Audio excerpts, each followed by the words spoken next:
comment vous allez? Eh bien moi ça va. Aujourd'hui, je vais vous parler de l'un des plus gros flops de l'histoire du jeu vidéo et vous allez voir que le gentil monsieur à la tête du studio dont on va parler aujourd'hui a quand même de sacrées grosses couilles. Nous sommes en 1992 et je vous présente Dennis Diac, le personnage principal de notre histoire. Notre jeune Dennis Diac, un Canadien de 26 ans, fraîchement diplômé en informatique, veut se lancer dans l'industrie du jeu vidéo et décide donc de créer son studio qui s'appellera Silicon Knights en Ontario au Canada. Notre Denis, qui a fraîchement créé son studio, va sortir son premier jeu la même année en 92 qui s'appelle Cyber Empires. Cyber Empires est un jeu de stratégie en tour par tour qui va être publié aux USA par Strategic Simulations et en Europe par Interactive Millennium. C'est l'inverse, Millennium Interactive. Sauf qu'en Europe, il va être publié sous le nom de Steel Empire. Pourquoi le nom change entre les US et l'Europe, j'en ai aucune fausse idée. Et ce jeu il sort sur Amiga, Atari ST et Microsoft DOS. Ah mais Zelda, putain, je suis en train de tourner là, me fais pas chier. Le jeu est ok tiers mais il casse pas trois pattes à un canard non plus. Il y a un magazine populaire à l'époque qui s'appelle Computer Gaming World qui dit tout simplement que le jeu est solide mais ça va pas plus loin. Cependant, ce semi-succès permettra quand même à notre bon jeune Denis de recruter une personne de plus dans son staff pour le prochain jeu qui sortira l'année suivante qui s'appellera Fantasy Empires. C'est aussi un jeu de stratégie en tour par tour, c'est un wargame, avec des combats en temps réel qui utilisent la licence de Donjons et Dragons, donc son univers aussi. Le jeu il sort en 93 sur floppy disk et en 94 sur CD-ROM. Et bah ça marche. Le jeu est bien accueilli, il reçoit pas mal d'avis positifs, dont celui du fameux magazine Computer Gaming World qui dit que c'est un très bon jeu et qu'il est réussi à tous les niveaux. Et là notre Denis du coup il est super content. Quand je suis content, je vomis. Et là, je suis hyper content. Ces deux premiers jeux ne sont pas des échecs et ça va permettre à son studio d'évoluer encore plus et donc cette même année, en 94, de sortir un autre jeu qui s'appellera... J'ai fait tomber mon iPad. Et donc en cette même année de 94, il sortira Dark Legions. C'est un jeu de plateau en 1v1 dans lequel tu achètes des troupes en début de partie avec un nombre défini de crédits et un de ces personnages va être défini comme le gardien de l'orbe. Et le but du jeu va être tout simplement de détruire le gardien de l'orbe de l'adversaire. J'ai rien compris. Non, ou alors c'est moi? Non, moi non plus, j'ai rien compris. La particularité est que quand tu déplaces un de tes personnages sur la case d'un personnage ennemi, les deux personnages vont entrer en 1v1 sur une autre carte. Donc ça ajoute un petit truc en plus et c'est pas mal. Et ce jeu-là, il marche. Le jeu est bien construit, les avis sont très positifs, et grâce à ça, le studio il commence à vraiment évoluer. Et alors là, le Denis il en a plein les mirettes. Et son studio il commence à prendre un tournant, parce que le Denis il veut plus et il veut grandir plus vite. Et donc en 95, Silicon Knights s'associe avec un éditeur californien qui s'appelle Crystal Dynamics pour créer un projet de jeu bien plus ambitieux que ce qu'a fait Silicon Knights jusqu'à présent, et ce projet s'appellera Blood Omen. Le jeu sort en 96 sur PlayStation, PC, c'est tout. C'est un jeu d'action-aventure en vue isométrique qui mêle de l'exploration, des combats, de la narration qui est plutôt incroyable et de la réflexion. Dans ce jeu, on incarne Kane, qui est un noble assassiné qui a repris vie sous forme de vampire. Et quand il sort en 96, c'est tout simplement un banger. Il a posé ses grosses coups. C'est un véritable succès commercial et critique et Silicon Knights commence à se faire un nom dans l'industrie. Et Kane, le personnage principal du jeu, devient vraiment un personnage culte. Mais il y a un petit problème. En 97, suite au succès assez immense de Blood Omen, Crystal Dynamics, l'éditeur, veut lancer une suite pour capitaliser sur la franchise. Mais Silicon Knights a tout simplement refusé de faire une suite, car les envies de Crystal Dynamics et de Silicon Knights divergeaient beaucoup trop. Crystal Dynamics voulait faire une franchise de 3 jeux, avec des jeux plus grand public, et avait une vision bien différente de celle de Silicon Knights. Bonjour, je vous signe pour 3 jeux. Bah non, connard. Ils se séparent donc de Crystal Dynamics et Silicon Knights, de leur côté, pensent à faire un préquel à Blood Omen qui se concentrerait sur un autre personnage de Blood Omen qui s'appelle Vorador. Mais vous vous doutez bien que Crystal Dynamics, il s'arrête pas là. Crystal Dynamics arrête son activité de publisher pour se concentrer à 100% sur un autre jeu. Et cet autre jeu, c'est tout simplement un sequel à Blood Omen. Et c'est en 97 que Crystal Dynamics annonce son jeu, son sequel à Blood Omen qui s'appellera Legacy of Kain Soul River. Et alors là, le Denis... Bâtard de tes morts. Le cercueil de tes morts, tu vas licher. Le Denis il pète une durite. Il poursuit Crystal Dynamics en 97 pour empêcher toute publicité de ce sequel qui pour lui a tout simplement été volé à Silicon Knights. Mais c'est là que ça commence à devenir un peu croustillant, ça s'arrête pas là. Durant le procès, on apprend plusieurs choses. Silicon Knights aurait tout simplement cédé la propriété intellectuelle de Blood Omen sous contrainte financière. Tiens.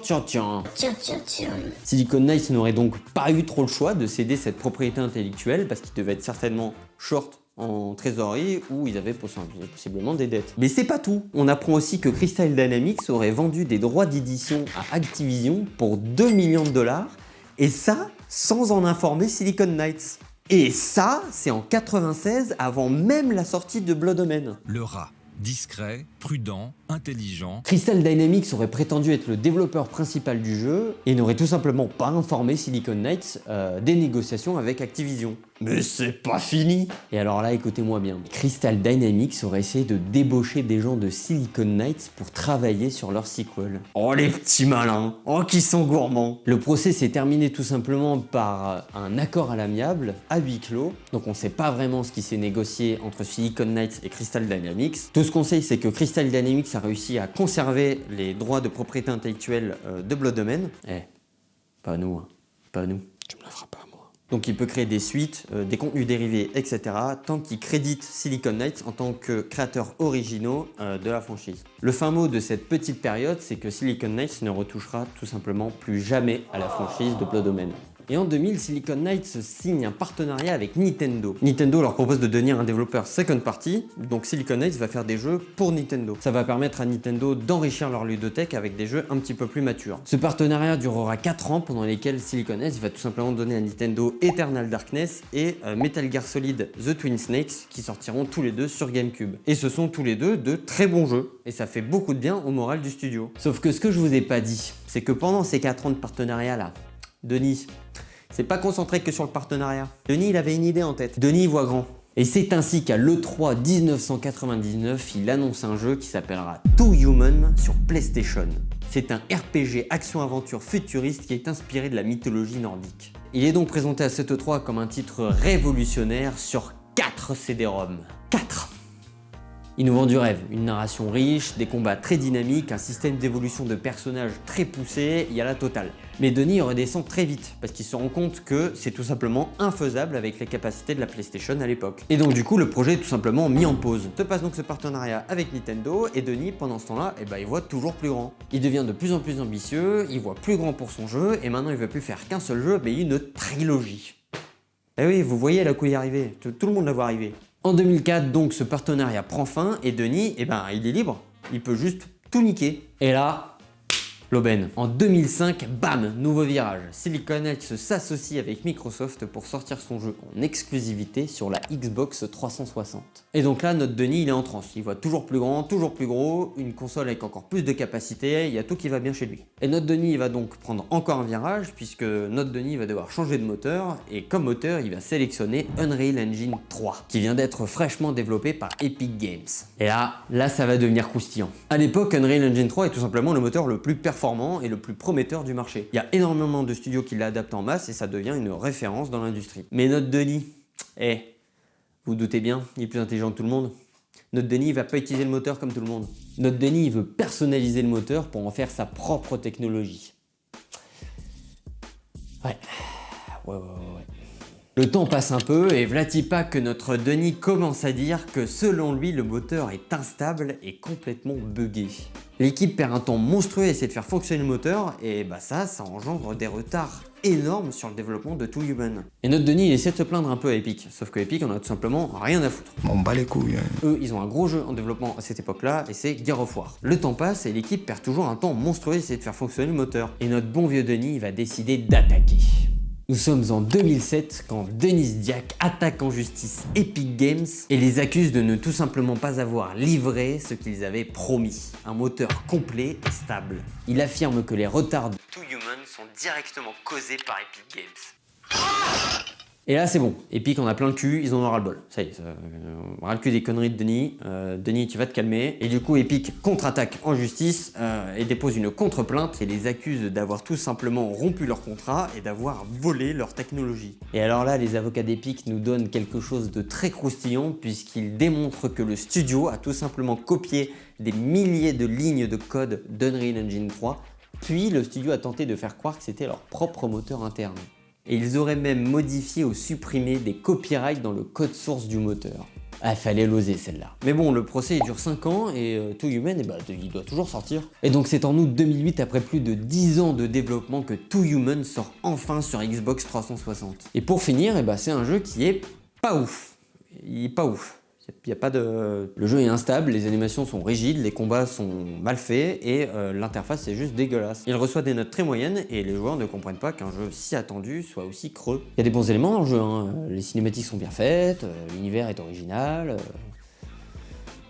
Voilà, mais il n'y a rien qui semble terminé dans le jeu. Tout a l'air d'être sous forme de prototype ou de brouillon qui n'a pas été terminé. Et donc le jeu ne vend que 700 000 copies et vous vous doutez bien, il n'y aura pas de suite. Et donc le rêve de Denis d'avoir une trilogie pour son jeu est tout simplement mort. Et alors là vous allez me dire 700 000 copies c'est pas mal, avec un jeu à 60 balles ça fait 42 millions de dollars. Bon attention, je me dédouane des chiffres que je donne, c'est très approximatif mais c'est pour vous donner un peu l'idée. Vous vous doutez bien que le studio il prend pas 100%. Il y a les coûts de distributeur, les coûts d'éditeur, les coûts de développement etc. derrière, forcément il y a plein de coûts qui rentrent en jeu et avec 700 000 copies t'es pas rentable. Le studio au grand max il doit prendre entre 10 et 15% et donc 10 et 15% de 42 millions de dollars ça fait 4 à 6 millions de dollars. Et quand tu sais que le développement du jeu a duré 10 ans, qu'il a changé de moteur plusieurs fois et qu'il a recruté énormément de monde pour le développement de son jeu, ça chiffre vite. Il y a des estimations qui tournent comme quoi le jeu aurait coûté entre 12 et 20 millions de dollars en développement. Donc les 4 à 6 millions pour le studio, c'est pas ouf quoi. Mais attendez, c'est pas fini le procès. Bah oui, devinez qui c'est qui gagne. C'est Epic.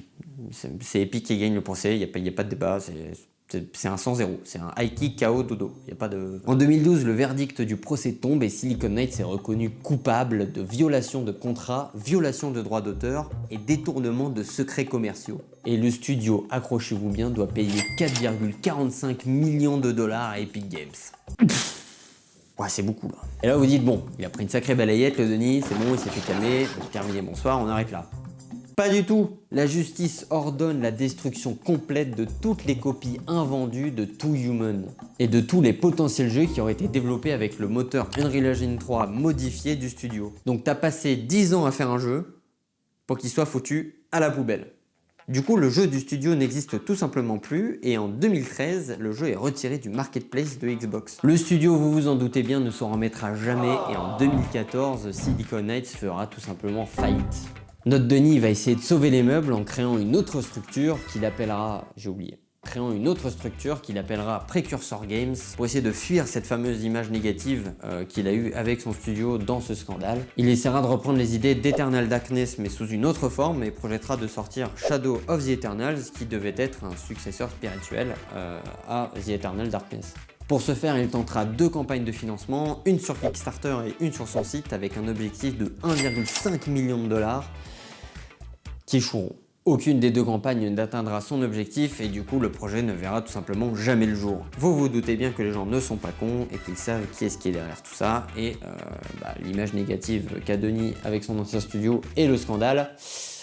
Pour financer une campagne, bon courage. Mais au final, en 2018, coup de tonnerre, Denis revient. En 2018, il cofonde Apocalypse Studios et Apocalypse Studios est actuellement en train de développer un jeu. Le studio annonce un nouveau projet d'action RPG multijoueur qui s'appellera Dead House Sonata et qui est actuellement sur Steam. Et voilà, c'est ainsi que se termine notre histoire sur notre bon vieux Denis Diac et son studio Silicon Knights. J'espère que cette petite histoire vous aura plu, en tout cas moi j'ai vraiment kiffé vous la raconter. Si vous avez aimé, surtout n'hésitez pas à me le faire savoir en lâchant un petit j'aime et un petit commentaire. Surtout on n'oublie pas de s'abonner, ça me fait très plaisir et ça m'apporte beaucoup de soutien, donc je vous remercie d'avance. En attendant moi je vous dis à la prochaine et je vous fais des gros bisous.